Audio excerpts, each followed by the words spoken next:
questions that I had, like around the 45-minute mark. And then I'm going to take a quick picture, okay. And then we're going to start. Okay, because it's 7. I'm going to let everybody in, okay? Okay. Here we go. People at the door. People are at the door. There's people at the door. Lift the velvet rope. Yes. I love you, ladies. Oh, It's gonna be good. Love you too. Welcome, everyone. We're going to let everybody file in, and then we will get started.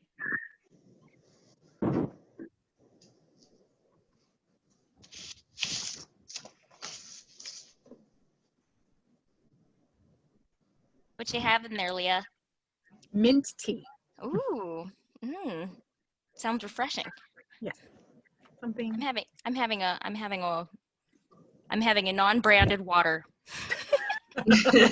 Because they did not pay me to hold this up. There we and go. I learned from a very smart woman, don't do it. If they're not going to pay you extra, it doesn't advance your career. It doesn't bring you joy. It does bring me joy. So here it goes, but they didn't pay me. So. All right, we are going to go ahead and get started. Thank you, all of you, for joining tonight. A couple housekeeping. But first, I want to introduce myself. My name is Dr. Sasha Shilcutt, and I'm a cardiac anesthesiologist in Nebraska. And I'm the founder of Brave Enough, which helps undervalued, overworked, underpaid women to take back control of their lives and really just to invest in themselves. And I have the amazing blessing of calling all 5 of these women my friend who are here tonight. And I have asked them to give us an hour and a half of their time and their strength, and most importantly, their truth and their story, and to speak to each of us tonight about their own story and their own experience, specifically in medicine, because all of these wonderful, amazing women are physicians. But I think what we're going to hear probably applies to most areas in the workplace and in our homes. And a couple things they're going to talk for about 45 minutes, and then we're going to open it up to questions. We have blocked off until 8:30 Central Time. If you have questions and comments, which we hope you will, please put them in the QA box. Do not put them in the chat. Please put them in the QA box, and I'm going to be looking at them and reviewing them. The second thing to announce is that this is going to be a safe place, meaning this is a place where we are going to be open hearts, open minds. And that's what I'm really asking each of you. It's not going to be a comfortable place, and we don't want it to be comfortable.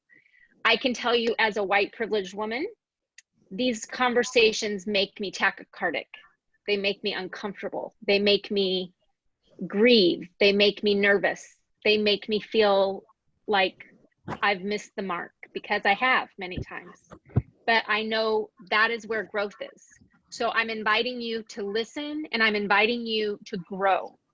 And I'm inviting you to sit with your discomfort, as I'm going to tonight, and learn from these amazing women. The last thing I want to announce is that they are giving us a gift. They do not have to be here. They have volunteered to be here. This is a huge, huge gift, because these are not easy conversations. So I'm sure many of you are going to want to reach out and contact them and have questions or comments for them. I would ask that you send them. I'm going to give you, at the end of tonight, I'm going to show a slide with the email that you can send all questions for these women.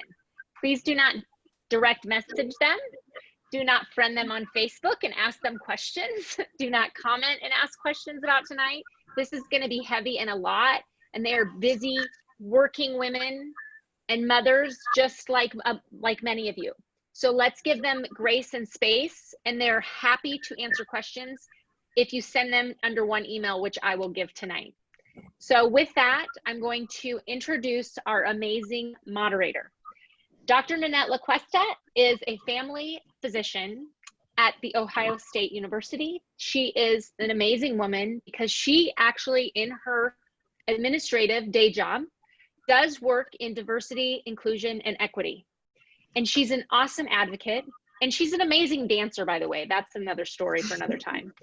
But she is just, I reached out to her and I said, would you moderate this? And she agreed to do so. And so we have so many amazing women that she's going to introduce to you. But I wanted just to tell her as well, thank you for being here tonight. I'm going to mute myself and start moderating, looking at your questions, and we're going to pick some questions that kind of raise to the top, so you can also vote those. And I'm going to hand it over to you, Dr. Okay, Nanette. Thank you so much, Dr. Shilcutt. So I just have one comment. I work at Ohio Health. I trained at Ohio State, but I do work at Ohio Health. So I just wanted to throw that out there. I love both places. They're both wonderful places. That's actually where I met Deanna, who's one of our speakers today. So tonight, we can all acknowledge that all of our speakers are physicians, and we can acknowledge that they've all been through amazing training, but we really want to get to know them on a personal basis and get into some of these very important questions. I just want to run through a couple of the objectives tonight. I work in medical education, so we'll go through a couple of the things that I really want to make sure that we get through. First, I want to provide a forum for these women to share their experiences in racism. I'd like for all of us to expand our knowledge of what some Black women physicians experience in personal and professional environments. And at the end, I'd like for all of us to try to identify ways in which we may be contributing or ways that we may contribute to overturning inequity in our realm of influence. That'll be some homework later on as a spoiler. But what I really wanted you to know is that these are personal experiences of the panelists and certainly not representative of the entire Black experience. You'll see tonight that even in this small panel that there is rich cultural diversity, and we want to celebrate the individualism while acknowledging the commonality of how each of these doctors have experienced racism. So in discussing race and racism, we're all going to make mistakes. I'm going to make mistakes, but trying to have these discussions puts us squarely in the growth zone, and not trying puts us in fear, complicity, or the oppressive zone. So the last thing is that talking about structural inequality requires courage, as Sasha had mentioned. And so as you sit in your discomfort, I hope you can deepen your understanding. So now let's take a few minutes to get to know our panelists. So I'm going to throw it out there. I'm going to start with Deanna, Dr. Deanna Mullins. So I'd like for each of the panelists tonight to describe to me, how do you understand your identity as a diverse person?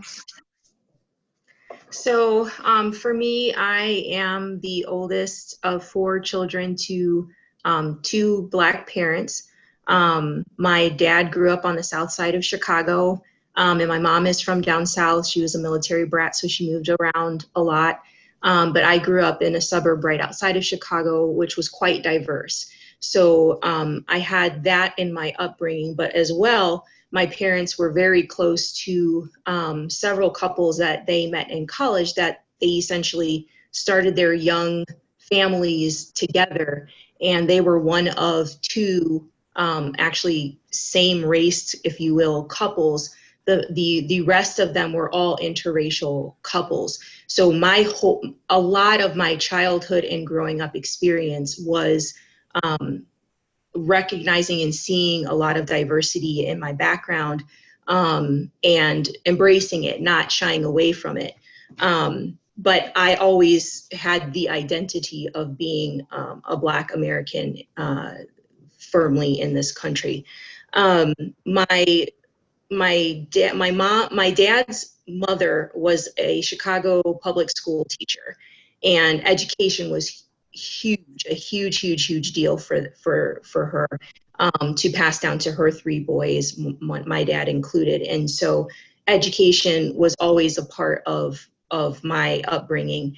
But with that, there was the frequent being the only in certain situations. So when I went to high school, because of where I lived, our town the high school wasn't big enough. We had outgrown it. So they shipped this section of the city over to, and it wasn't racially mitigated or anything, but they had to get some of the kids out of the city and for high school. And the high school that I was going to go to wasn't going to be what my parents desired. So they sent me to an all-girls Catholic school about 30 minutes away, where I was the only person of color for 3 out of the 4 years until my sister was a freshman. So that was very normal for me, going through the rest of my schooling. Being one of a few was a commonality. So it's something that I acknowledge of myself, and I have to, because I'm a person of color, I have to acknowledge that in the world that I live in, it is the first thing that often people see. But I'm very used to being in that situation. Great. Thank you, Deanna, for sharing. Dr. Lia Thomas, I noticed that you were nodding in agreement to many of the sentiments that Dr. Deanna was mentioning. Tell me, how did any of that resonate with you? So for me, the feeling of being only actually started happening more when I actually moved to the United States for college and med school and residency. I'm originally from the US Virgin Islands. I define myself as Black, but if you wanted to get into kind of the details, I would really define myself as sort of Afro-Caribbean American. My father was from the US Virgin Islands. My mother is originally born a little further down in the West Indies. They came in from big families. My mother's one of 8. And I am one of 3, the youngest of 3 kids. Again, that sense of education being really important to my family. All of their children, my mother was really striving and trying to convince my sister to get that doctorate as well, so she could say that all 3 of her children were Dr. Thomas. Sorry, Mom, that didn't happen. But she's still working on her, so we'll see what happens there. But I grew up in the Caribbean, where a lot of my relatives and ancestors and the stories I had grown up knowing were very prominent Black communities. We had a Black governor, we had a Black Senate, we had people in power and in charge who were Black. And so I was used to sort of that experience, and then going to college and going, oh, this is very different, and going to medical school and the number getting smaller.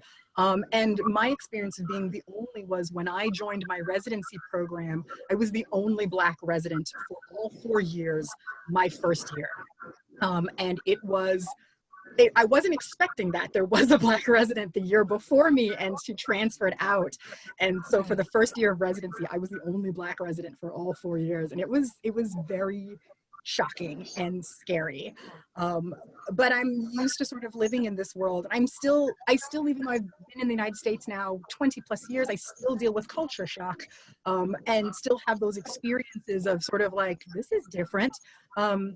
I like living in the South more than I liked living in New England. It's sad to say, I felt that, this is to be perfectly real and honest, I like the South because I'm a really big fan of overt racism. I really appreciated people telling me to my face that they didn't think I should drive somewhere, whereas in New England, I had the experience of being followed around and sort of not being given very good service. And again, I'm a college student sort of navigating my first time at home, out of my home, and people sort of treating me this way and sort of not being sure how to handle that experience. I've lived in very culturally diverse spaces, and I've actively been seeking them out. As Deanna mentioned, Dr. Mullins mentioned, being around a lot of interracial families growing up, I myself am in an interracial relationship. So being mindful of the fact that my children are biracial, and how do I make sure that they have those cultural experiences of both sides of the family is really important to me. Great. Thank you so much for sharing about that. I think that's just a really good example of, the diversity that's within the Black community, talking about, your experiences living in another country. And thank you for also sharing about your family. I'm going to jump down here to Dr. Gina Blocker. Dr. Blocker, how do you identify yourself as a diverse person? Well, thank you for having me. This is such a beautiful forum of these special ladies. I feel honored to be able to share my story tonight. I am the middle child. As some of my family is online and friends are online, they're not shocked by that. And I have an older sister who's a teacher and a younger brother who's an entrepreneur. I come from a very humble beginning. My dad was the last child of 7 and the only to attend college on a full football scholarship to Holy Cross. And so I come from a very educated mother and father. My mom is a pediatric oncology nurse retired after 30 years, and my dad worked for the state police for over 30 years. So I grew up with the mantra of, Gina, you need to be twice as good to be just as good. I remember my daddy whispering that into my ear from very, very young. He always told me that, and I still carry that with me. If you're not twice as good, Gina, they're not going to see you as just as good. And, you know, it's propelled me to where I am today. It's giving me the fortitude and the strength to push on. When I look around the room, a lot of times as a physician, and I'm in, you know, boardrooms or I'm in meetings, and I look around and I'm the only brown face, and I stand up and I speak I use my voice. I remember what my dad told me. I remember that he said to me, Gina, you need to be twice as good. So I make sure what I have to say is important, and I speak loudly and clearly, and even have been told to my face by colleagues and friends, I didn't sound like you on the phone. It didn't sound like you. I wasn't expecting when I met you that your face doesn't match exactly how I imagined you. A lot of times they're just by my tone or by the words that I use to speak, they're not sure that I'm Black when they see me in person, or when they come down to the ER, or when a consultant comes down to see a patient of mine. They're shocked by that. That still gives me pause. That still gives me pause. And it pushes me forward to be twice as good, because there's somebody coming after me. There's somebody that's behind me, somebody that's coming through the pipeline, somebody that I need to train up to let them know that that's okay. Then let that propel you forward. Let that give you the energy to keep moving and bring up the next one. Bring up the next female physician that looks like me, that talks like me, that may have been called an Oreo cookie from very, very young. I grew up in an all-white environment. I went to a private all-girls school. My parents were very, very stuck on me going to get the same education as everybody else and making my mark. They knew we'd make our mark on the world, and they were right. I am very proud daughter and friend, and I am thankful to be here tonight to share my story. It's important that people listen. It's important that we create an environment of empathy. And it's really important that we team up. You know, what's good for one group doesn't have to come at the expense of another. That's important. It's really, really important. What's good for racism as a whole really needs to come and be understood by all. Okay, what I mean, there's no sum zero here. Things aren't going to equal out. Okay, but we really need people to open their minds and their hearts and to make a connection. You know, really old thinking doesn't have to remain the same. And so it's important in this age that we really create an environment that fosters change, and that's really important to me. And you know, I often have older Black patients that I take care of say to me, you know what, I am so proud of you at the end of our encounter. You know, I'm so proud of you. And I don't know these people, but they're proud of the change that's been made. They're proud that someone stuck their foot out and somebody gave a chance to somebody. Because it's not easy to give a chance to people who don't look like you, right? The majority of the world of the world is white, right? So it's important that we create a space for people of color at the table. And Sasha, I know you've had your hand in this. Really, I've seen you have your hand in this. It's really important that we create a space at the table for people of color, because it's with that we all see change. It's good for all of us. Racism is bad for everybody. Okay, not just Black people. Okay, I'm gonna say it again. Racism is not just bad for Black people, it's bad for everybody. Okay, and so understanding that is really, really important. Thank you for giving me this space.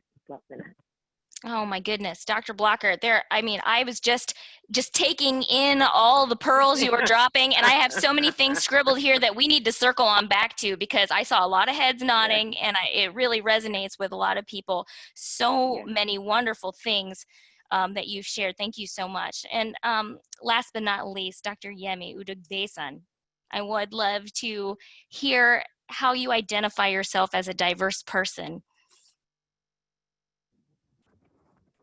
Well, thank you, Dr. Nanette. I am Dr. Yemi, and I have I have a unique perspective as a first generation American. My mother's from Nigeria. My dad is from America. And so while I grew up often the only brown face, the only person of color, if throughout my life in a lot of the spaces that I occupied, I also had the perspective, of my Nigerian parent.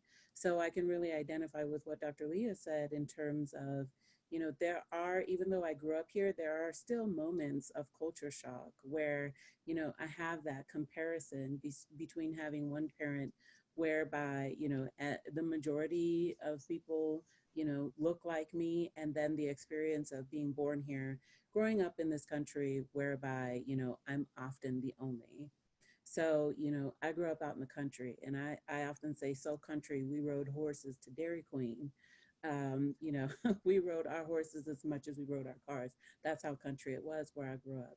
I went to Catholic school where I was the only brown face, the only person of color in the entire school. And when people are like, well, how Catholic? And I'm like, Catholic that we still had nuns and habits with heavy rulers. That's how Catholic I was. And, I grew up in the Pacific Northwest, and then right in the middle of my childhood, my mother uprooted us and moved us to the Midwest, to Omaha, Nebraska. And it might as well have been, oh my God, nowhere. Because it was the first time, I often say, that I was confronted with my skin color, my Blackness, in a way that said, that forced me to realize, oh my God, I'm Black. Surprise.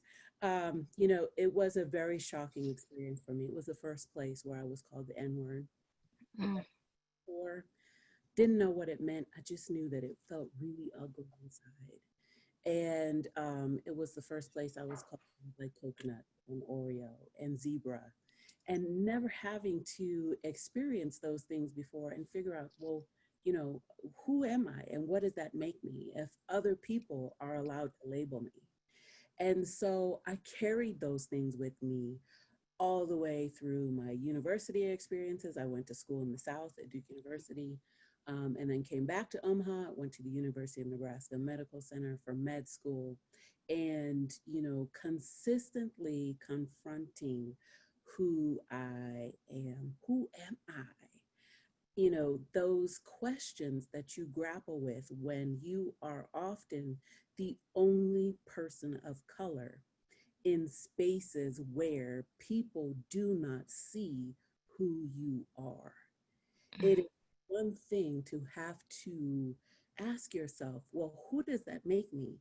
Who am I? And, I often have a story that I tell. I talk about the doorbell moment, those moments when the doorbell rings and your life forever changes.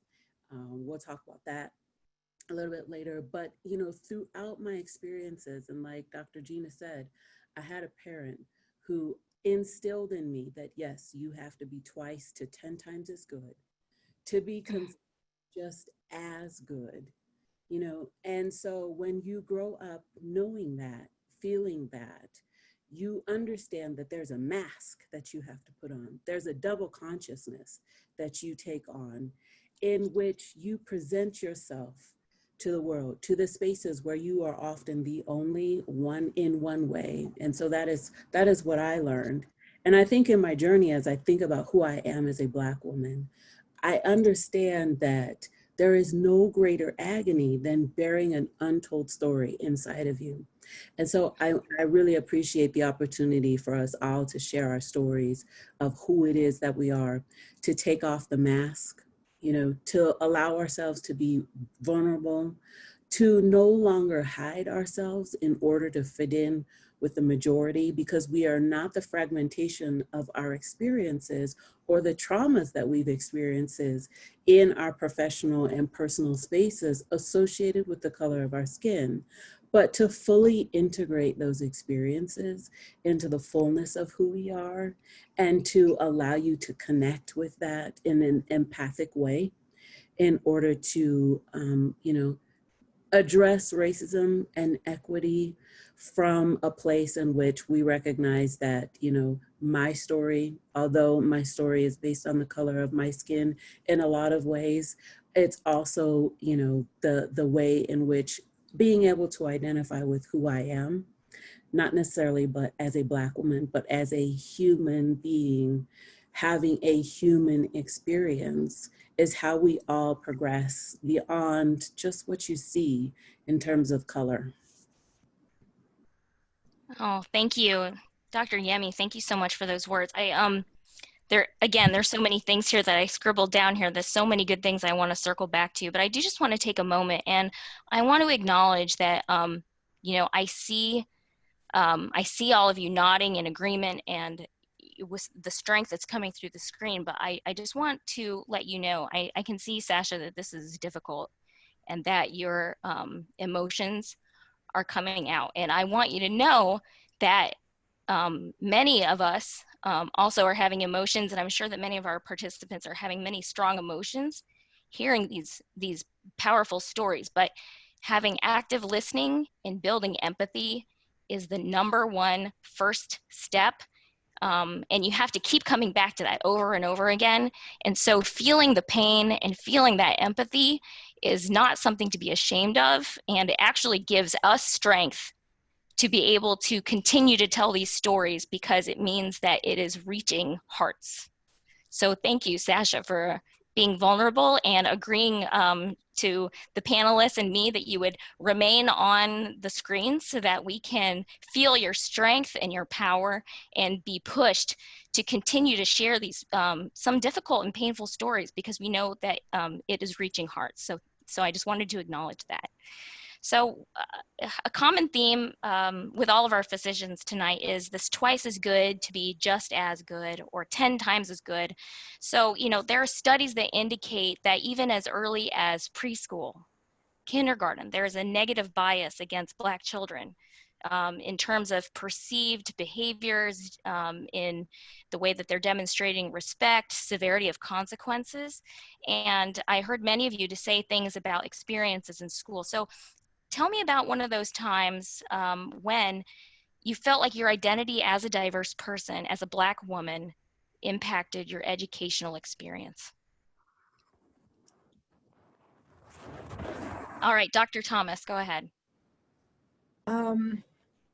Again, I had the fortune of growing up in the Caribbean, so not as much when talking about in high school. I think actually the most striking moment I can think about is during my med school education. I remember this so well because it was biting. I'm on my OB-GYN clerkship at the large community hospital in New Orleans, and we're on the service, and there is a 14-year-old who is HIV positive and pregnant. And the resident goes, well, have Thomas see them because they can relate. And I looked at him and I said, I'm sorry, I've never been 14 and pregnant. And there was dead silence in the room, because we all knew exactly what he was saying. We all knew exactly what he was gonna do. The attending, I think, rolled his eyes and I think told the intern to go instead as opposed to me, but nobody said anything. And I have to admit, the reason it sticks out is because I kind of can't believe the words came out of my mouth. Because I feel like a lot of our med school experiences and a lot of our college experiences are you kind of let the microaggressions kind of wash over you and you have this moment. But I think I was at the moment really pissed off and was like, I know what you're trying to do. And I'm like, yeah, no, I've never been 14 and pregnant. So why are you trying to send me to this patient? It's like, call it what it is. You think that because we're both Black, you can relate, go, you fix it. And I just remember kind of having enough in that moment. I remember being terrified. I remember being terrified of speaking up. And I think back on that moment, and I remember trying to teach my residents and med students about that, because I don't want them to feel terrified about speaking up if they have that experience. I want them to call it what it is. I want to teach my Black residents to call it what it is. I want to teach my non-Black residents to not allow that to happen to their Black resident friends. And I want to make sure that everyone moves forward and doesn't pull that crap anymore, because that was ridiculous and unhelpful and just a BS moment, and it sticks with me, even though, God, med school was damn near 20 years ago. But that moment stung and still stings. Lia, I think that one is going to stick with many of us for a long time. A lot of us are on mute, but I could phone in there a audible gasp from the audience, because that is a terrible experience. I'm so sorry that happened to you. Unfortunately, I have a feeling that the rest of our panelists also have an experience that sticks out in their minds personally, of a time when you felt that your Blackness impacted your educational experience. Who'd like to share next? Deanna? I can share. So this particular experience happened in college. I was in an advanced English class. So it was a very small class, maybe 12 or 14 students, and we read books and discussed them. And I don't even remember what the book was that we were discussing, but we're all sitting at this big table, and the concept of affirmative action comes up. And one of the, I'm sorry, I can feel my heart racing right now. One of the other students, a white man, just went off about how affirmative action was horrible, and it was allowing Black people who were less qualified to proceed forward with jobs and opportunities that well-qualified white people were then somehow not allowed to have, because they had to fill this quota. So there was just no understanding of why it was put in place or anything. And this is a good 8-minute tirade in this class. And I could just feel myself sitting there with just, if I could blush, I was blushing. I was just mortified, because essentially what he was saying was that, I didn't deserve to be where I was. I got a scholarship based on being a National Merit Scholar. And so it stung, like Dr. Lia said. And I didn't say anything. I wasn't strong enough to say anything. And I think in some ways I was a bit in shock. So the class ended and I left. And it was either that night or the following evening, I get a knock on my dorm door, and it was this kid. And he apologized. And he said he apologized because apparently the entire class ganged up on him afterwards. Because I just made a beeline out. I was like, I can't handle any of this. And they reamed him about how ignorant his statements were, and and I was the only person of color in the class, of course. So he told me, he said, "I'm sorry, I didn't know what it meant, and I was regurgitating what I've heard the adults in my life say about this particular issue. All I know of Black people is what is on TV, and what was portrayed on TV at the time of what Black people, how they acted, how they spoke, intelligence level, etc." And because he grew up in a small rural town in Ohio.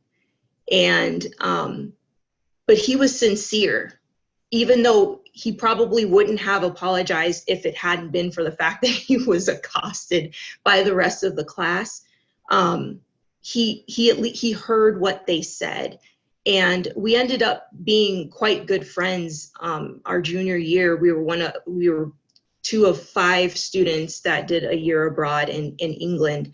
For our junior year in college. And I still keep in touch with him to this day. So some of this is just sheer ignorance, of not understanding the centuries long setup. We've been set up to not succeed in this country, and the underlying underpinnings of of racism go so deep, deeper than most of us are ever willing to think about or research about, until something like George Floyd happens, something that's so blatantly wrong, that you're forced to at least acknowledge it.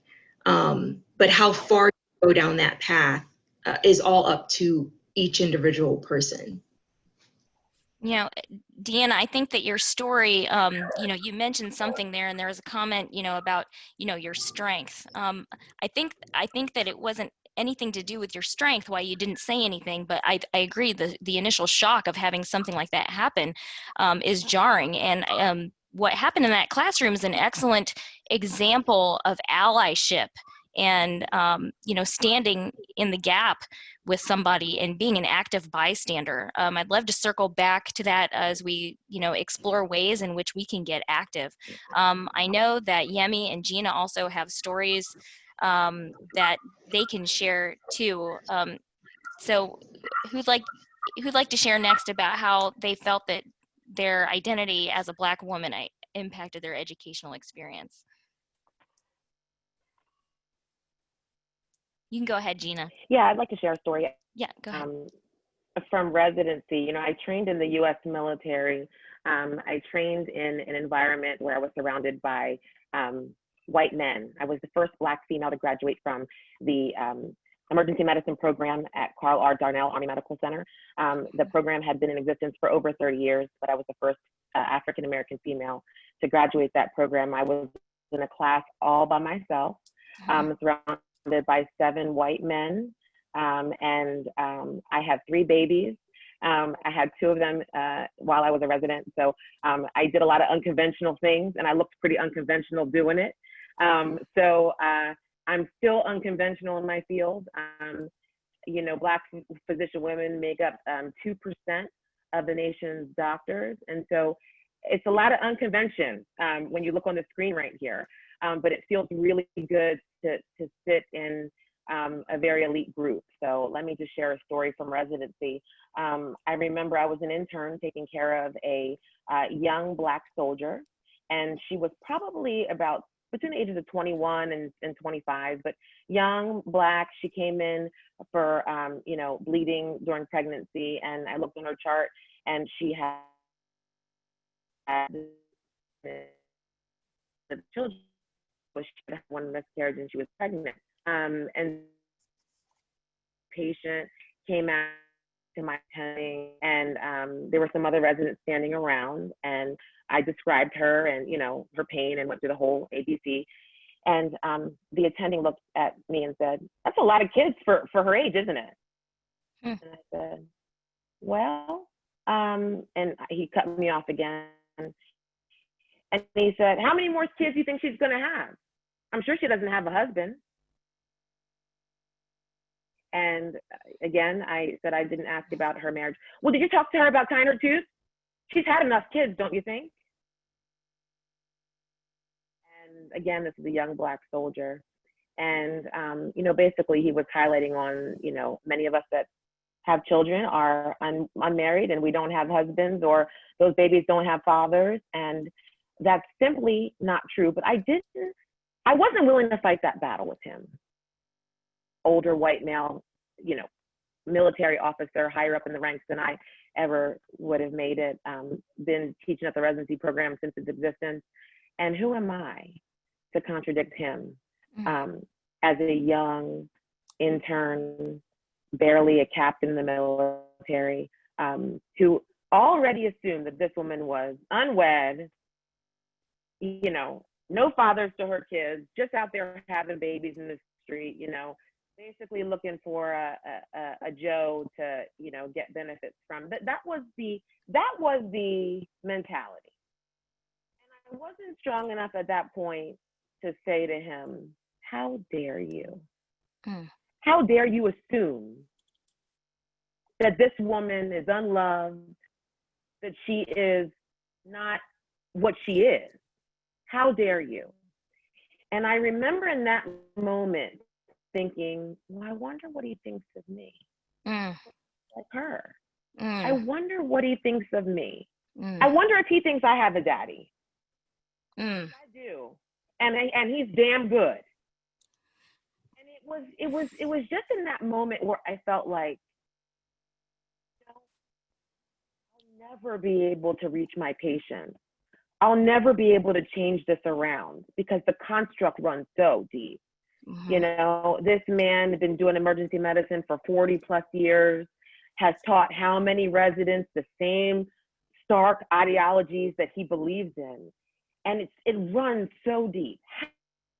How is it ever going to make a change? How is it ever going to be different? How am I ever going to have a baby and not have to prove that they have a daddy? You know, and I just felt that pit of shame for her. And I've never shared this story before because I never felt like I was in a safe place to share it, because I feel like people may look at me like that. And it matters not if I scream from the rafters and I plead that I'm not like that. They will continue until we start using our voices to make a change. Mm-hmm. Until that next resident says, you're wrong for that, and speaks out of turn, that's where we find change in this. And I thought to myself, you know, I come from a very beautiful family. I have a beautiful family. I've got a beautiful husband, but nobody needs to know that. Nobody needs to know that. I should be good as I am, just by myself. And that's what's important. That's where we need to make a space for change. Stop assuming that everybody you look at is the same. Stop thinking that by the color of my skin, you know my story, because you don't know my story. And I've got a lot of white friends, and I have a lot of colleagues that are white. Guess what? Don't look like you and learn about their story. Stop trying to make somebody your token. I have plenty of friends that want their kids to befriend my kids or other Black kids. And invite them into their home and learn about them. Be a part of who they are. And that's where we start to see change. That is the avenue that not only can we see change, but we feel it in our home. And when we start bringing it home, we've all heard stories. We all know that it's good enough to be friends with a Black person, but you better not bring them home. I'm gonna start to say some things here now that people are gonna be able to identify with. You gotta be careful who you bring into your home for dinner. I know a lot of you can see me on here. I know a lot of you are listening. It doesn't matter if you befriend someone at the school, if they're not good enough for you to bring home, because you don't know who might come over your house and say, what is that? What is that? Whose friend is he? Or what is that little Black girl doing here? Is her mom coming to pick her up? You know, it's that space that needs to change too. Okay, so it's the spot we need to get in and start maneuvering about our uncomfortable attitudes, right? Our mindset that makes us feel sweaty. I want to get at that place where you feel uncomfortable because you don't know what Aunt Sandra is going to say when she walks in the door. Or maybe somebody's aunt's going to stop by who doesn't believe the same thing you're going to believe. Or maybe they're not getting the invite to the pool party and you've invited a family that doesn't look like everybody else. See, this is the space I want to talk to. This is the space I want to get in. You know, Gina, I think everyone's thinking about their aunt. They know which one it is. They're like, everybody's got one. She's talking about me and my aunt, cousin, sister, friend. Yes, that's right. That's right. So, you know, you touched there on the assumptions. And, you know, we're going to talk about implicit bias and some of these automatic subconscious mental shortcuts that, you know, those assumptions. And that is a painful but perfect example of some assumptions. And, you know, I just want to draw light to, you know, it's so sideways too, right? Because that attending that is talking to you is not directing it at you, but you can feel it because of that power differential. And so for our listeners, just think about you in your realm of influence and your power and the things that you're saying that are being observed, not just by your resident, not by your student, but by your techs, by the nurses, by your front office staff. Everyone's listening, and you are in a position of power and authority, and your words matter. And so tonight we're hoping to give you also some tools of ways to flip that around for good. Yeah. Yes. But, you know, I can see Dr. Yemi was kind of twisting in her seat during some of that, because I know that I know that some of this is resonating with her. And you know, unfortunately, I am making an assumption, but from every single friend I've ever had who is a Black person, they have a story. So, Yemi, what is there anything you'd like to share with us about how you feel that your Blackness, how your identity as a Black woman has negatively impacted you in your educational experience, or even in your personal life? You know, I think that you hit the nail on the head. You know, we all have stories. We can all identify with, you know, the struggles, particularly when you get to higher institutions, particularly in PWIs or predominantly white institutions. Again, you know, where you know, you have experienced that otherness your entire life. And that idea of people constantly trying to other you. You know, as a Black woman, you are acutely aware of, you know, not being good enough, you know, in order to be accepted by the majority. And you often hear that you are too much of one thing. Mm. Don't you think you're a little too mouthy? Don't you think you have a little too much attitude? Don't you think you're too direct? Everything that doesn't fit in the box of who it is that you are, particularly as women, because, right, we're supposed to be nice, we're supposed to be pretty, we're supposed to be preventable, we're supposed to, you know, wear these little magnetic lashes, we're supposed to be cute, we're supposed to be demure, we're supposed to act a certain way. And the minute we don't fit in the box in which people try to put us, we hear we are too much of that which they don't want to see, and we're not enough to fit into the majority. And so that experience of being other, of being othered because of the color of our skin, in itself is so traumatic. And yes, of course, I think, you know, some of my most egregious experiences were in medical school. And interestingly, one of my professors in medical school, who was integral in both the first and second year curriculum, looked at me and said to me that, you know, I didn't really think you were going to graduate. And it was so shocking to me because, you know, I thought to myself, you didn't think I was going to graduate, yet I honored in every subject in my first year. And I did really well in my second year. What is it about you that thought that me of all people, from where I graduated in my class, was not going to graduate? And if you made that assumption, what was it about me? You know, because it obviously wasn't my grades. I don't know who doesn't graduate despite doing as well as I did. And so it dawned on me, it's like you made certain assumptions about me. And when you were teaching me, you didn't care whether I succeeded or failed. And I thought to myself, you have failed your pedagogical duty. And I am so glad that my plan is to go into academia, because I promise that whether students look like me or they don't look like me, I'll see them, not necessarily for the color of their skin, but especially those who I know who have gone through the experience of othering, and realize that, you know, we have a duty to recognize, you know, those who we have an impact on and whether they can succeed or fail. I will never assume that somebody's going to fail because of who it is that they are. I will never try to make sure that, or try to ensure that somebody understands what it's like to be other from the negative side, but to say, I too understand what it's like to be other. I too understand what it's like to be assumed that something is negative is attached to me because of the color of my skin.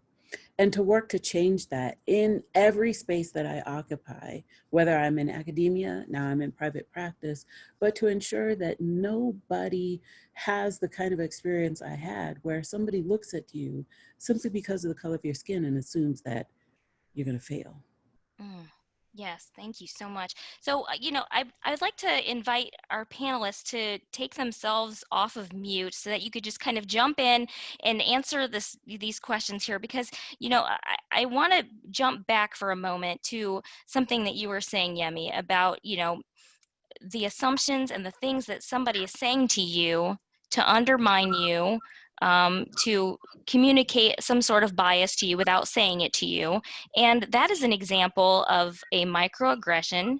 And this is a new term for many people, and it's defined everyday, subtle, intentional, or unintentional interactions or behaviors that communicate some kind of bias towards somebody, usually a marginalized group.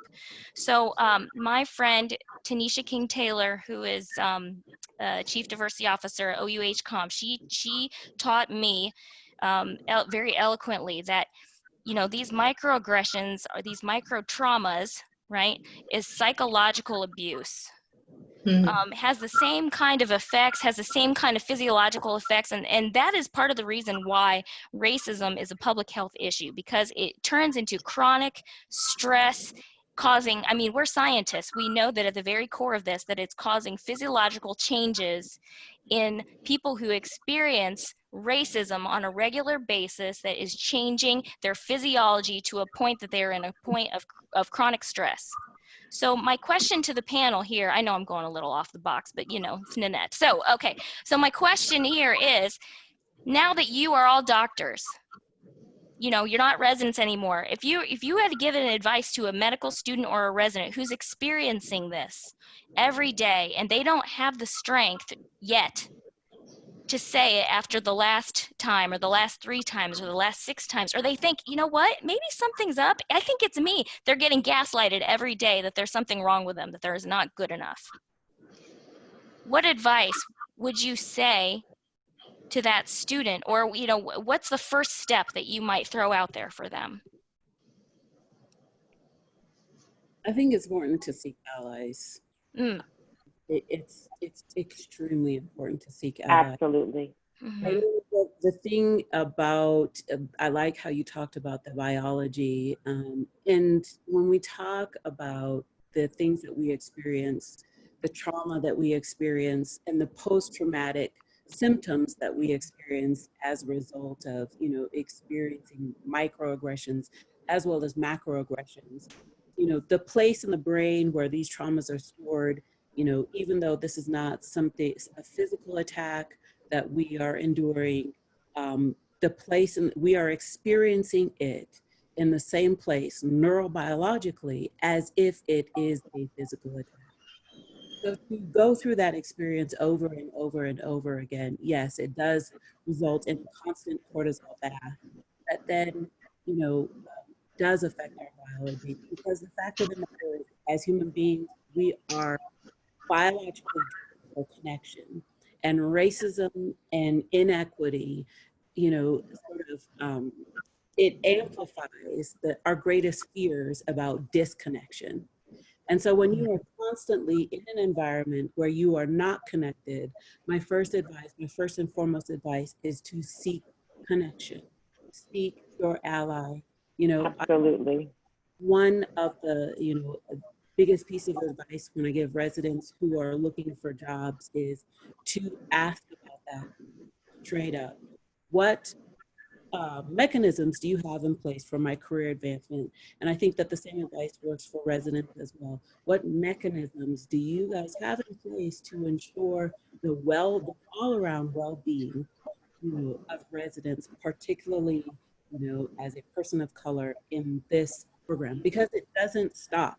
The most egregious example that I've experienced from a colleague, I used to work with a cardiac surgeon who, thought that he would, welcome me into the cardiac surgery operating room by nicknaming me Hush Puppy.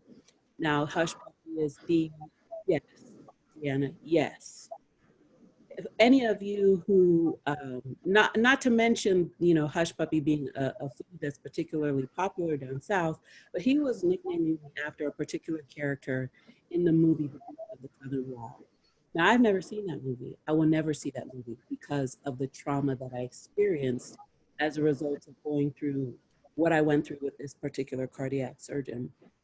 But this particular character is a 6-year-old girl in a movie who wore her hair in a particular way that indicated her lifestyle, her very rural and ramshackle lifestyle in the bayou, and the hero's journey that she went through as a result of that. But to be compared to a 6-year-old child who was living a totally different experience than myself, I found it to be particularly demeaning and degrading.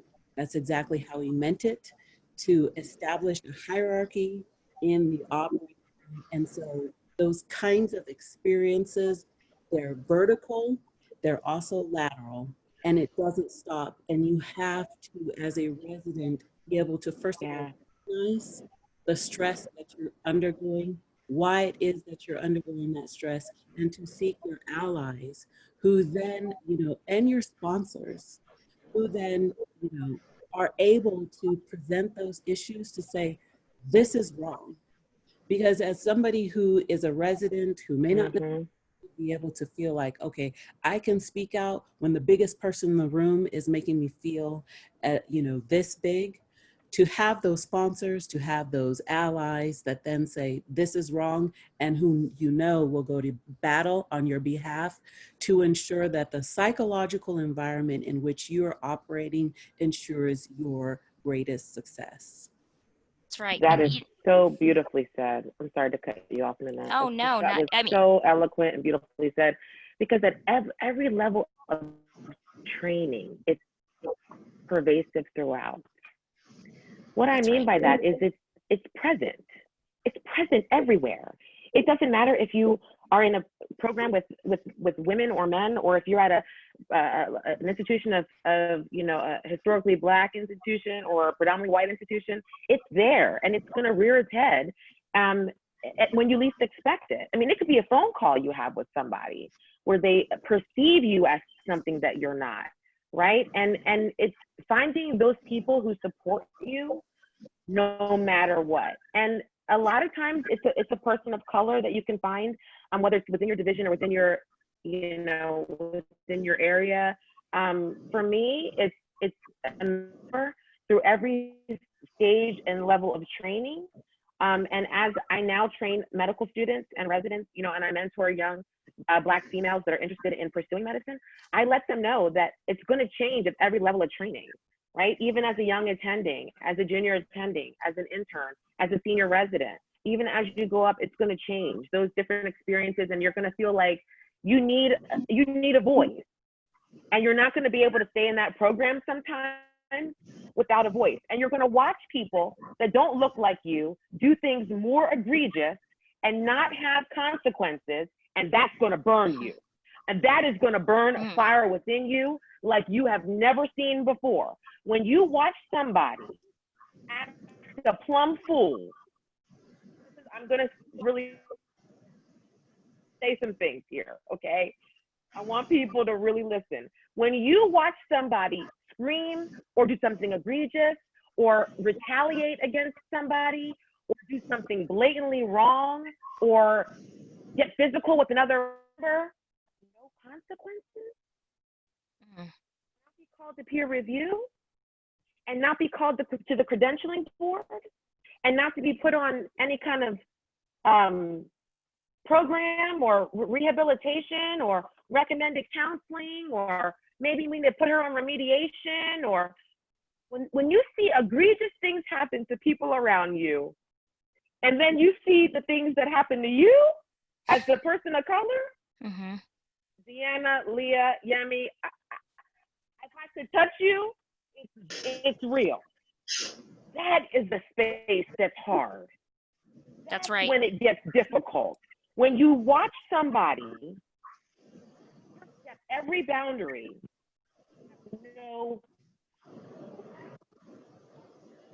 punishment. It's really difficult, especially when you're coming up in training and then as an attending, right? So it's dealing with all those things that happen at a level of that feeling of aloneness, of isolation, and of really just feeling abandoned. I felt all those things, as I can honestly and truthfully say now that I've been called in front of the peer review for the tone of my voice. I've been called in front of credentialing committee because somebody didn't like what I said to somebody else or the way I said it.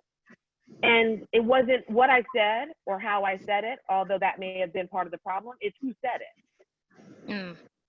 Mm-hmm. So Mm-hmm. that's very real and it's palpable. Yes. It's palpable. Yes, absolutely. And I think that our audience is made up of a lot of different people, but I think that the story that should resonate with everyone is to, in hearing these stories, and even if you don't supervise residents or medical students, there's somebody within your realm of influence that you have a hierarchy or some kind of power over.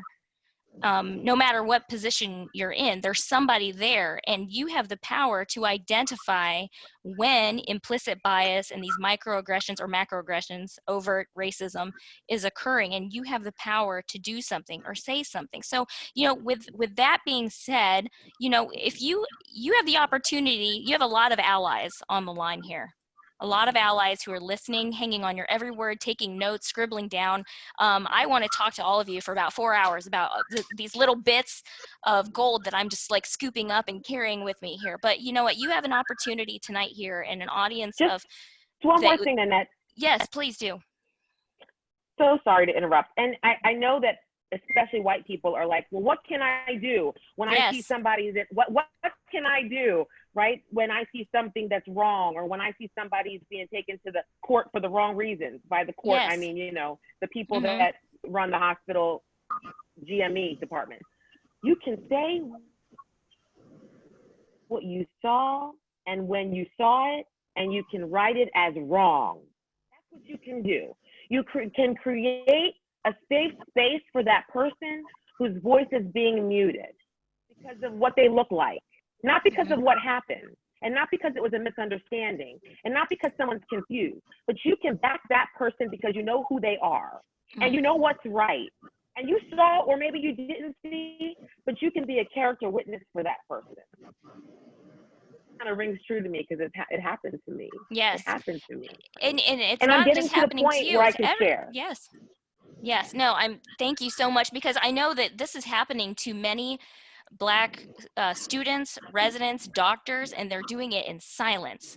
So thank you for your bravery to talk about that and talking about what true allyship really looks like, because there's a lot of people on this line that want to be good allies. So, I guess that'll circle us to our last point here. So before we get into the Q&A, I know we have quite a few here, but you have an opportunity. I want to make sure that you all have the opportunity that you have a chance here to tell your allies and advocates what is helpful and what is hurtful in overturning inequities. And so, Gina, I think you really hit the nail on the head with talking about being an active bystander, coming forward, documenting, being really standing there and backing up character, and actually coming with the data of how perhaps other people might be benefiting from positive bias. So, I want to open it up to the panel. What do you want everyone to know? What's helpful and what is not? Thinking about that a little bit. Oh, Deanna, go ahead. Go ahead, Leah. You go. Okay. I was thinking about that, and the two thoughts I had were, and I'm trying to keep them simple and I'll expand on them, but the first thought I had was actually, empathy alone is not enough. I'm so glad that everyone came here, and I am grateful that we had this opportunity. Thank you, Sasha, for allowing us to speak some of our truths tonight. And I know that people are having a lot of feelings, and I'm glad you're having those feelings. I'm glad that you're a little bit uncomfortable, but empathy alone is not enough. Empathy is the starting point of the process. It's not about, oh my God, I feel so bad. Okay, but I need you to now do something about feeling bad. And I want some education, but I need a little less book clubs and a little more like active bystander, a little more, calling out microaggressions, a little more cross-cultural mentoring. I'm happy to mentor my young Black colleagues, but there's only so many of us. As Gina has mentioned, the percentage of Black women in medicine is super tiny. And so if we're going to keep increasing the pipeline, it'd be nice to do cross-cultural mentoring. You know, I want that to be one of the things that happens. The other thing I want to think about is not just think about your colleagues as physicians. Remember, like, I take my white coat off, I'm still black. Like, and that is a real thing. Like, it doesn't go away. Like, these problems are real and present. You know, one of the most upsetting things that happened to me in my career actually was with my own child. My oldest was a preemie, and I was a senior resident, taking her to one of the, I had the luck of being in the low birth weight clinic and had to take my youngest to the resident community ophthalmology clinic to get some extra care. And the fellow was incredibly dismissive of me and dismissive of my baby. And like referred to my child as like, where's the ROP baby? And like was about to start doing an exam until I stopped. I'm like, what are you doing? And looked at me as if I'd had the audacity to speak to her, because again, this was the community clinic. And, you know, it's just, you know, clearly it's just a bunch of poor people. So why should I bother and take care of them? And it was the most disrespectful. I was a senior resident. I was minutes away from being a full attending with my baby there, trying to get care from other professionals. And because I didn't have my white coat on and I didn't have my badge, because I was just being a patient, that, you know, I was a mom's patient that day, that stuff still happens. So it's good that you're doing this stuff and we're thinking about this in healthcare, but like, think about the other side. Think about your patients. Think about the communities you're in and how are you taking care of those folks around you? Because this isn't happening in a bubble. It's not, we're talking about systemic racism, full stop. It's happening in healthcare. It's happening in our communities. It's happening in our cities. And so be mindful, think about this. Think about not just where you can do the work. This work is going to happen in all your settings. So do the work everywhere, because it needs to happen everywhere. Yes. Agreed. I was going to say that, you know, doing some homework, there's studies proving the effects of implicit bias in just our field in medicine. You know, Blacks are less likely to receive evidence-based care for heart attacks, strokes, heart failure. Blacks are less likely to receive pain medication, even with acute injuries like fractures. And when they do, they're given lower doses than whites are, even for higher pain scores. These things have been shown. The implicit bias testing, you know, Dr. Nanette and I did our residencies at Ohio State University, and Dr. Quinn Capers, he's published studies on the effects of implicit bias in medical school admissions. What the study that he did was pretty incredible in that he had the entire admissions committee took this standardized implicit bias test. And then he, you know, when he comments on the different comments when they released those test results to the staff members, was shocking. They were shocked because they didn't necessarily know that they were doing this. And so then they helped them to figure out, how do you fight that implicit bias? Well, find commonality. Instead of immediately going to the thing that's different, go to the thing that's the same. You know, try to take the perspective of that person. Try to use an opposite conclusion. You know, in the example of Gina's patient, where the assumption was made that, you know, she's pregnant without a baby daddy. Taking, you know, if that's your immediate thought, doing the opposite, thinking about the opposite thought of that her husband's at home and loves her and looks a family that looks like yours. So and what he also said was that year the medical school admission class was the most diverse that they had ever had, and not because they had accepted more minority students. It was because more of the minority students that they accepted matriculated there. So what does that say? What that says is that, and this has also been studied, patients feel when you have implicit bias, there's less eye contact, less empathic touch. These things are real and they have been studied scientifically.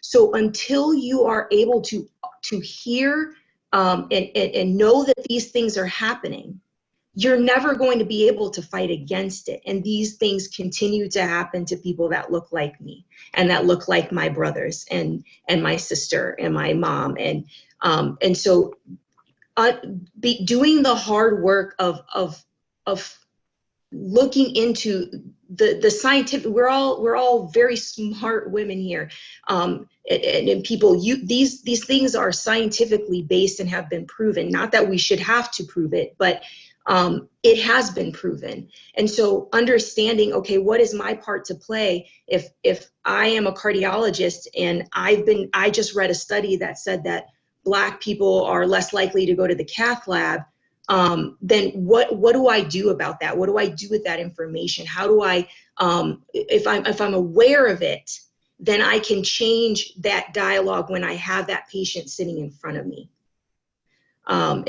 That's one of the things that I think is the most important. Is implicit bias is just that. It's not in your face. It's not obvious. It's not the white supremacist, burning crosses. That's not what it is. It's all of us every day in everyday life.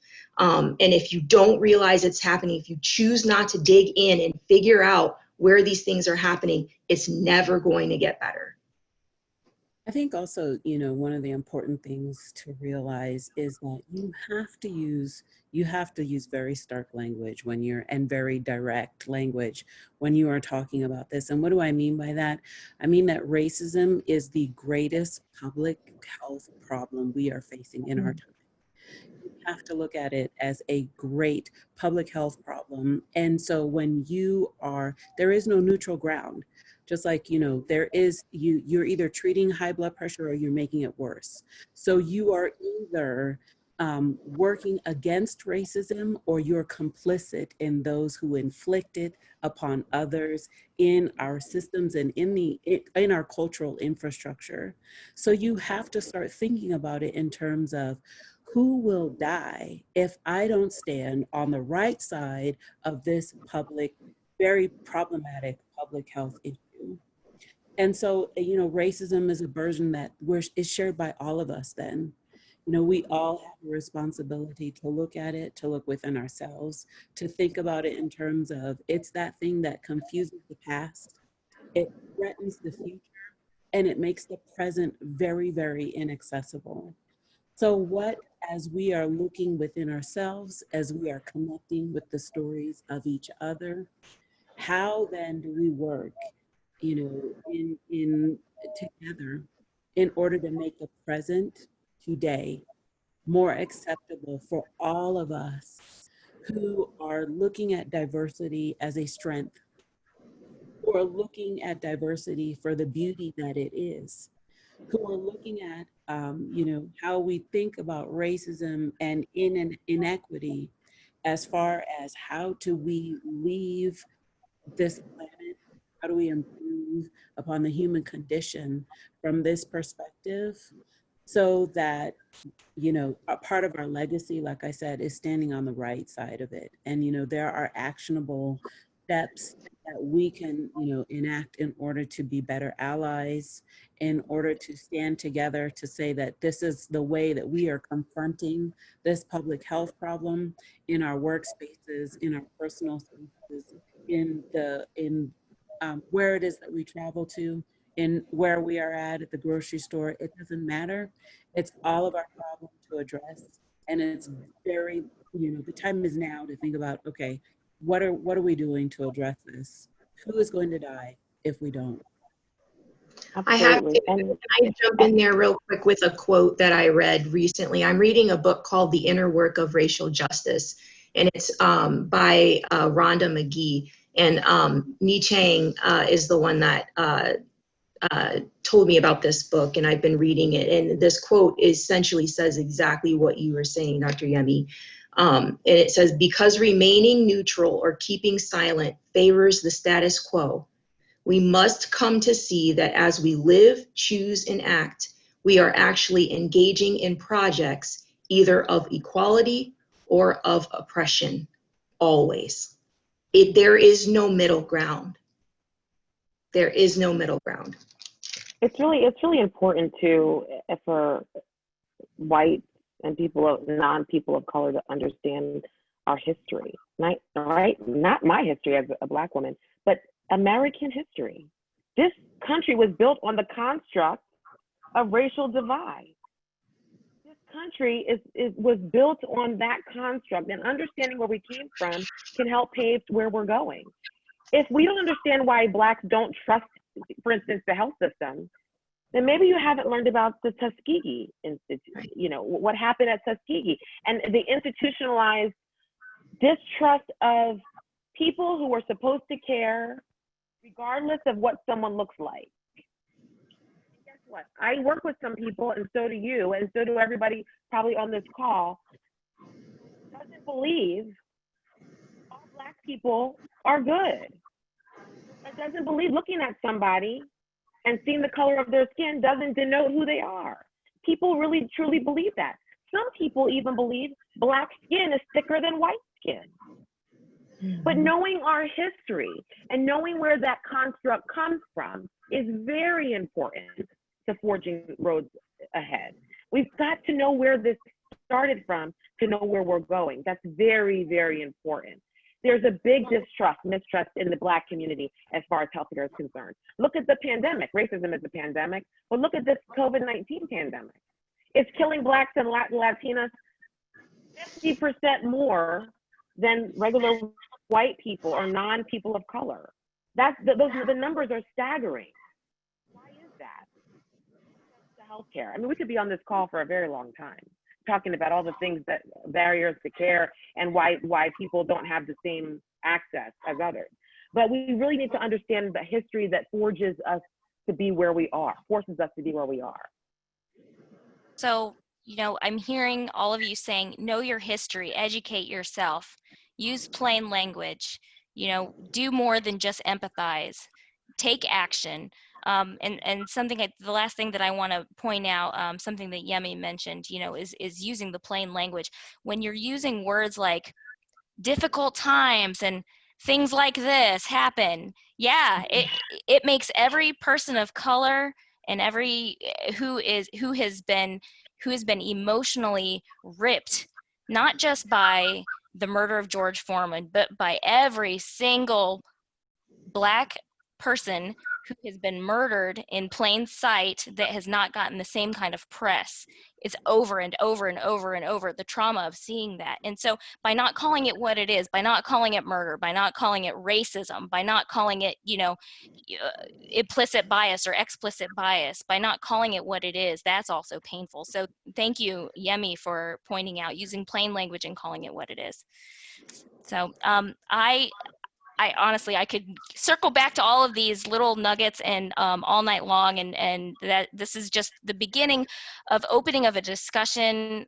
Talking about racism is a journey.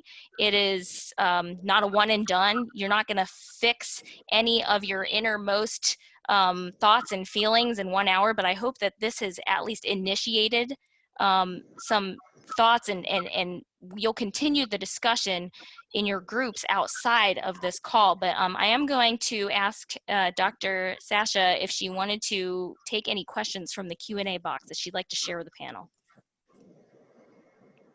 Yes, there are several amazing questions, and most of them are comments to the panelists, and just overwhelming gratitude and thanks for all of you for showing up and sharing your heart today.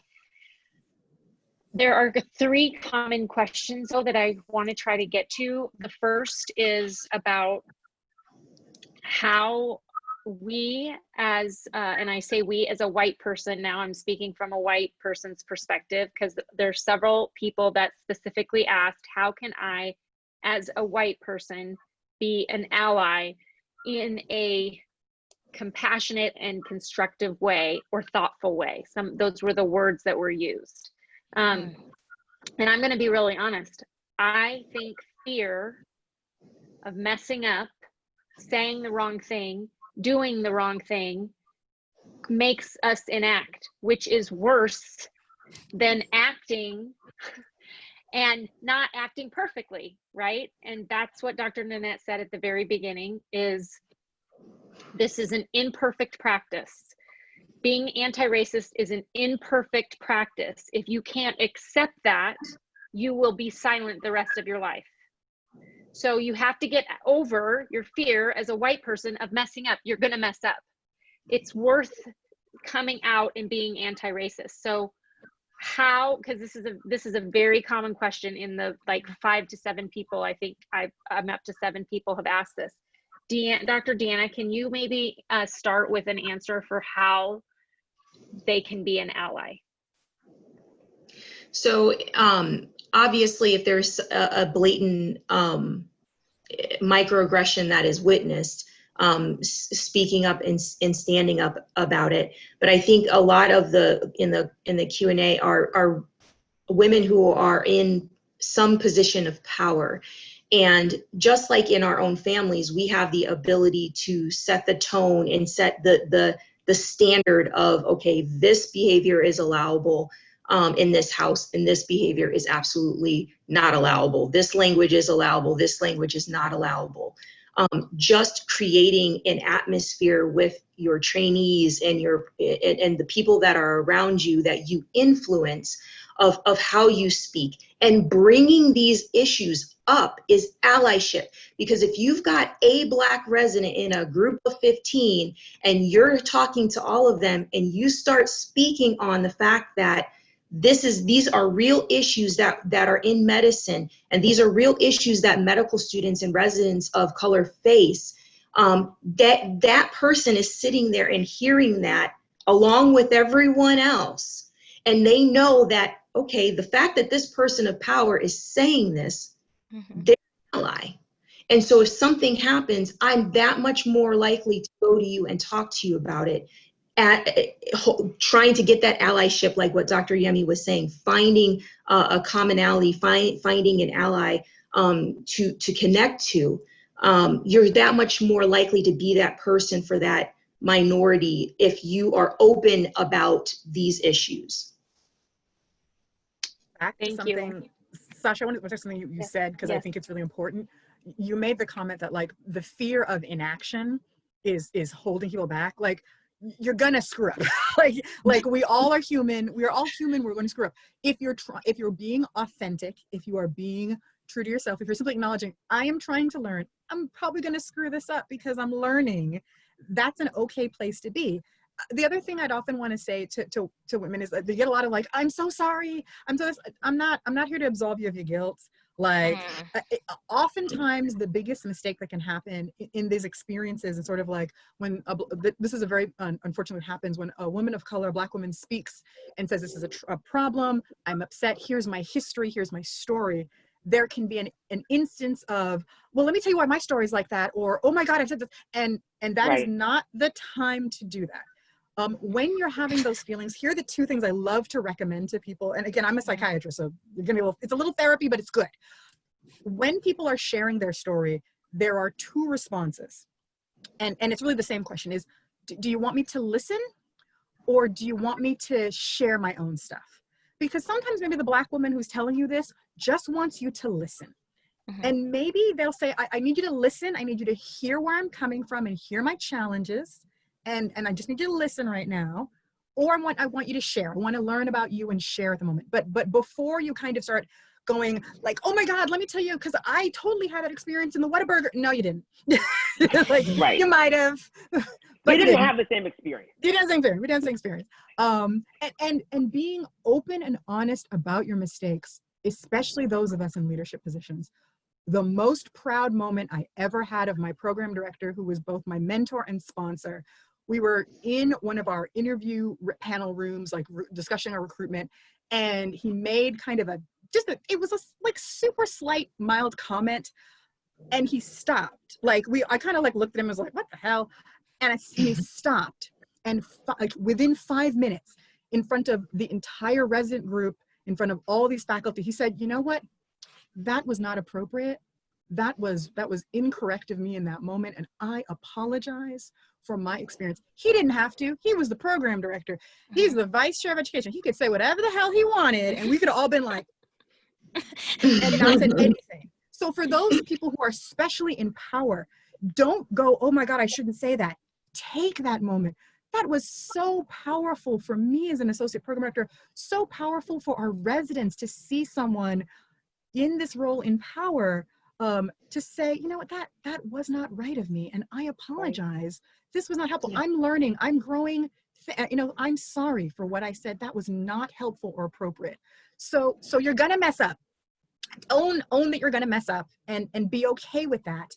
And realize that it's part of the journey. We all got through med school not by being perfect. We all got through med school by learning from others, screwing up, asking for help some of the times, and going forward. So it's okay if that happens again.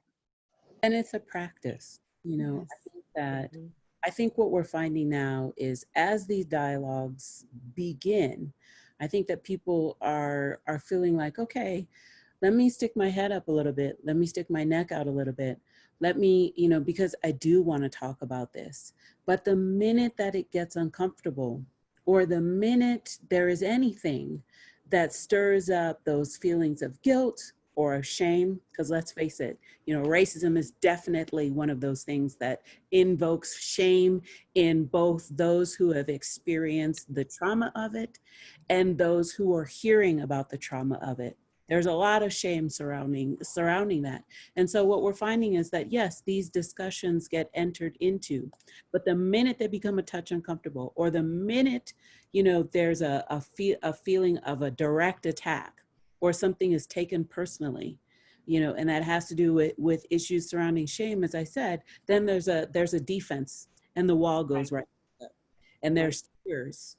And, you know, yes, that we cannot help with those tears. Let those tears fall out, but also allow yourself to say, okay, I have to keep showing up. It is a practice. It doesn't happen overnight. There isn't healing that happens overnight. Those of you that, you know, have partners, you know, sometimes you go to bed,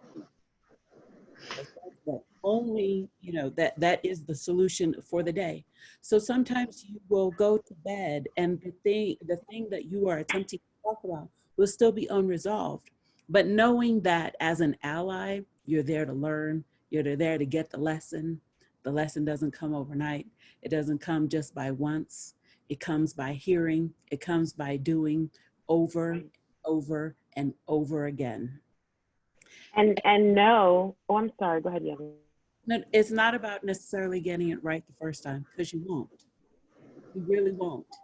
You have to understand that, you know, in being, that's part of the empathy as well, is to be able to look at yourself and to know that the people that you were talking to, often this has been years, this has been a lifetime, you know, of experiences that have accumulated, and to simply listen, to hear, to see, to be able to see, I see you, to be able to recognize, and to be able to get to that point where, you know, just like your program director, Dr. Lia, you know, that internal reflection that eventually happens, that you were like, you know what, that didn't honor what it is that I say I'm here to do. Let me try that again. There's another really good question. Oh, sorry. Go ahead. And just two quick things. You know, everyone's at a different place, right? I'm finally at a place where I feel like I can share and have it be meaningful. But I wasn't always at that place, right? There's a lot of anger.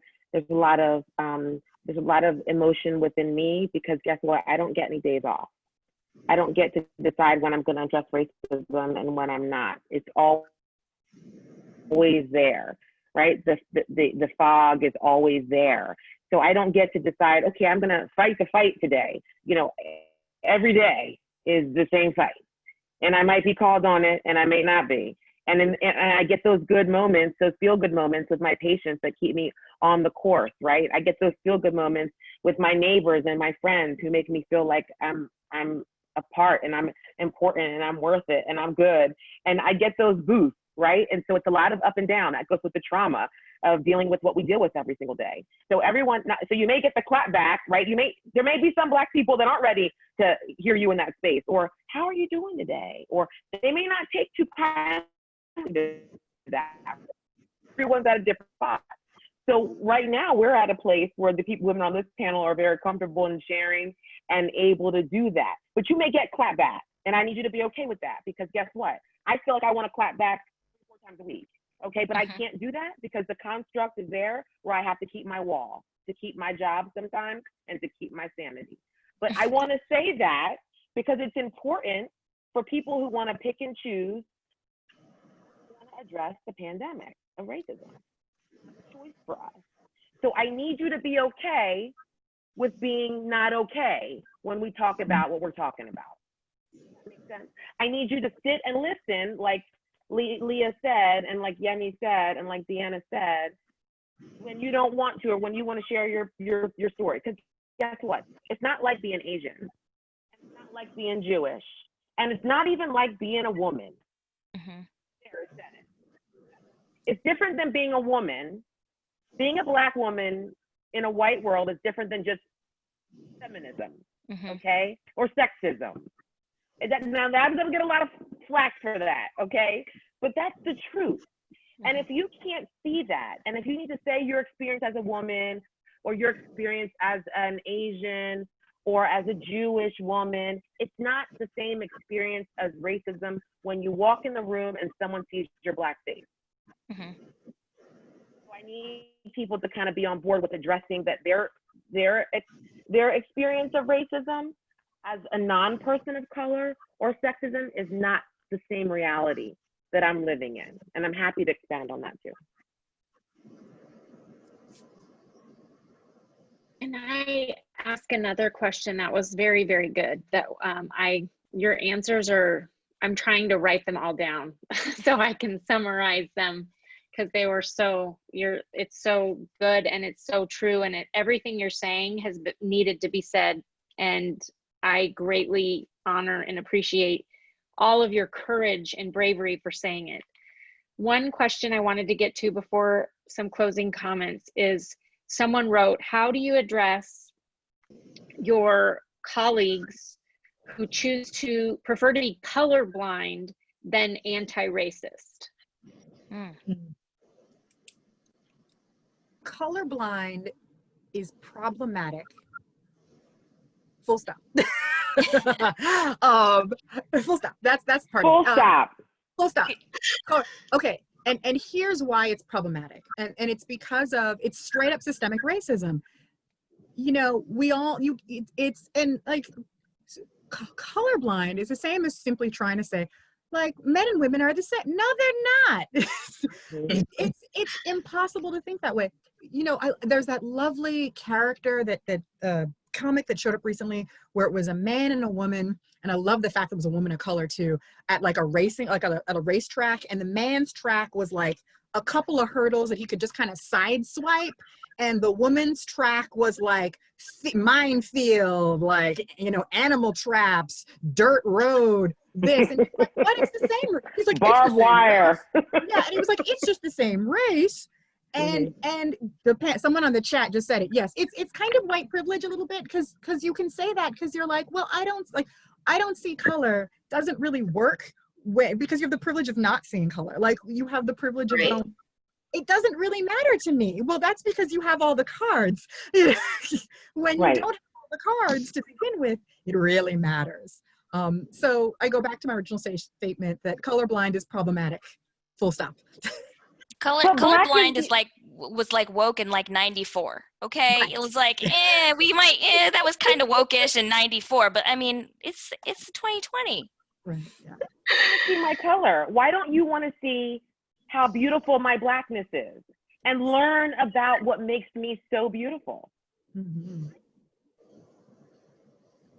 that is because I'm so comfortable in my skin. Why don't you want to see, why do you want to black out, no pun intended, my Blackness? Why do you want to do that? Why is that important to you? It's the same as when you say you don't see color, then I'm invisible to you, because what you see in me is so awesome. And that's what I teach my girls. I think also Dr. Nanette, you know, really, she brought out the 90s. And really, that is how a lot of people were raised, you know, so, you know, I'm going to call it the rainbow generation. You know, so a lot of people were raised to say, okay, well, I don't see color. And that was how you were, you exhibited to the world that you were not racist. You know, and so we are in a different time. And I've had this discussion in a lot of different groups where I was like, well, I was just raised not to see color. Over and over again, particularly, and I will say that that's particular, I think, to a lot of white households, because I don't, Black households, I don't know a single Black household that the person was raised to say, I don't see color.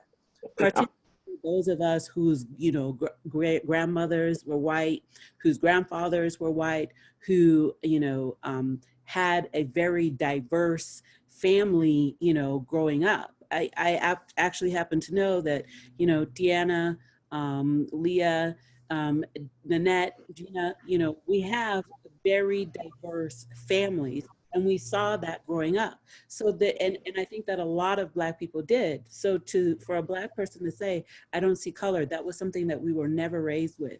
But we do find that is something that a lot of white people were raised with. Let it just be like, oh, I just don't see color. I just pretend like color doesn't exist. And that is how I say to the world that I'm not racist. But in fact, you are saying that, oh, I don't see color, you are, in fact, like Dr. Lia said, you know, reenacting, reinforcing the privilege with which you were raised, because you were afforded that, essentially, to not see color. Right. And so, Dr. Nanette, for just, you know, like bringing it out there. And so it's a new day, and we are all learning, you know, new ways of being. And to say that, you know, one is colorblind is actually, like Dr. Lee said, problematic, full stop, moving forward in 2020, and colorblind is out. And, you know, seeing color and seeing people for who they are, and allowing yourself to say, I see you. Yeah. I don't necessarily know all of what that means, but I see you and I want to see you. Right. Yeah. Going off of that, Dr. Yemi, that's so good. And I think something that I think each one of you said at some point in whatever question it was the statement feeling less than. Each one of you said it, and I have it written down. And I think for those non-people of color in this conversation, the fact that all four of us have had that sense on the inside at some point. You know, I am a very self-confident person. I was raised to believe I could do anything, right? But in this world, in this country that we live in, the dehumanization of Blacks from the get-go that has been passed down through generations, it's so sinister and in the society that we have all been made to feel less than. And so one of the things you can do when Dr. Yemi says, I see you, someone that you see them and you see how they make the world more beautiful and what they offer, and that you want to know more about what makes them different and what makes them tick. That is one of the greatest gifts you can give a person of color. Talk about being an ally. Seeing the people that you've been surrounded by, that they don't get to take off their skin. That's right. We don't get we don't have the luxury of being colorblind, because this is what we carry in the world. We can't take it off. But seeing those people and acknowledging to them that you are beautiful, that you are worthwhile, that you have beautiful things to offer, that you are different, and this is why I like that. That's a start to being an ally. There you go. Any of these gorgeous, beautiful women have ever felt less than. I hate that any of us as women, as Black women, as a human being has ever felt less than. That's right. We're all made in the image of God. We're all more than enough. Tell people that. That's one of the lessons I'm teaching my 14-year-old. You see someone in the street and you like her hair or you like her outfit, you tell them. You don't keep it to yourself because you don't know where that person is. You don't know how much they needed to hear that. Mm-hmm. Yeah. Fill your space with people who build you from within and who aren't afraid to call that spade a spade. We need so much more of that to open this dialogue, to keep it going, because we're not going to see George Floyd trending. It's not going to be trending on the Facebook or the Twitter or IG. It needs to trend in your life. It needs to trend in your kids. It needs to trend in your family. It needs to trend in the choices you make every single day, because that's what's important into making this thing different. Stop looking for it to trend on your social media, because it's going to stop trending when it's about the next thing, when it's about the next doctor who gets on there about COVID-19 and everyone's having a viral video and it'll be something else. But we can't forget that this is always trending in Black people's lives. This thing trends day and night, okay? So I want you to really take heed of that and make that important instead of the things that we give so much power to that aren't important. Make it trend within you every single day. That's what's going to make a change.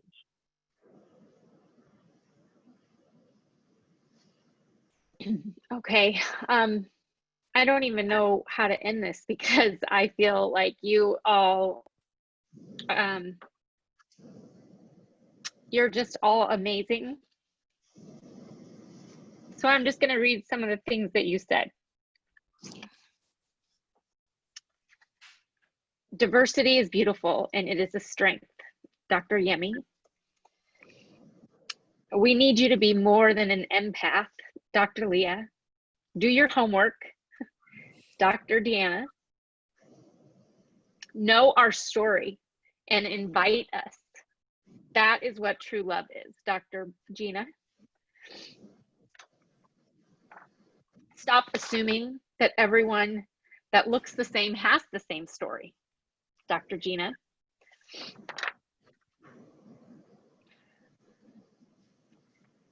When you see us, that is being a true ally. Dr. Deanna.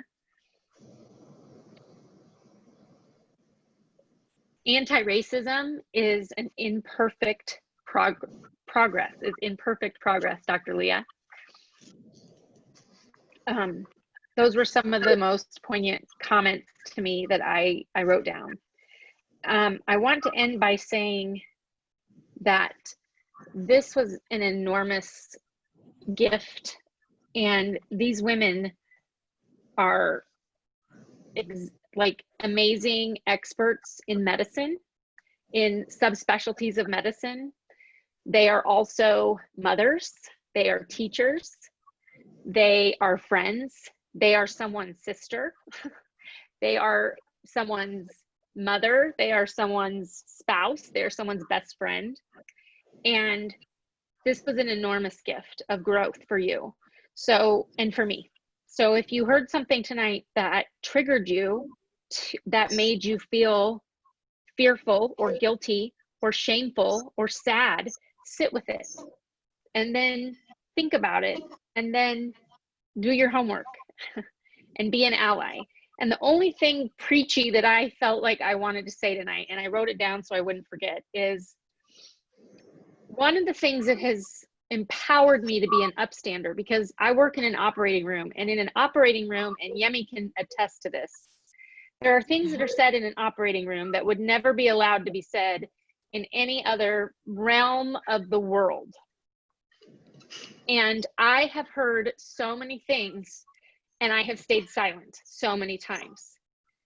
And one of the things that allows me to not stay silent anymore is a visualization that when someone says something overtly racist or a microaggression or a macroaggression, I literally envision that person throwing poop on someone else. We don't ask the person, if a child threw poop, we would not ask the person that he flung it on to clean it up, would we? We would throw it right back and say, you clean that up. So I have empowered myself by thinking the minute those words come out of someone's mouth, I am on it. And I think I'm not gonna, because what do we do as a society? We look at the person who received that comment. Like, what are they gonna do? It's not up to them. So if you if you want to be an upstander, it's very simple. You be that person to say, clean up your own mess. What did you mean by that? Can you repeat that? That's my favorite line instantly. Can you please repeat that? And then say, what did you mean by that? And keep going until the person either apologizes or says it again to everyone that you can document and send it up the chain. So being an upstander is not a difficult task. Let's be real. The difficult task is the person that's receiving that, and then all eyes look at that person like, fix the racist person. The Black person is supposed to fix the racist person in the room. It's not their job. So that's the only thing that I wanted to say before we end tonight. This was amazing. I'm going to now pull up, share, if I can figure out how to share my screen. I'm going to pull up this right here, because I want you guys to know, if you have questions, where you can, let's see here, right here. Okay, it's very easy. You can email them at info@becomebraveenough.com. What we will do is Nanette and I will collate the questions, and then we will send them to the panelists, the appropriate panelists, to answer them. My thought is that we're probably going to have some similar themes. And also, if there's something that you would like to address, or you would like to have another one of these, let us know, and what topics, because this was just a very introductory conversation. And thank you all so much for joining us. And thank you to every one of our panelists. Again, email at info@becomebraveenough.com. I hope you all have a lovely evening. Thank you. Thank you.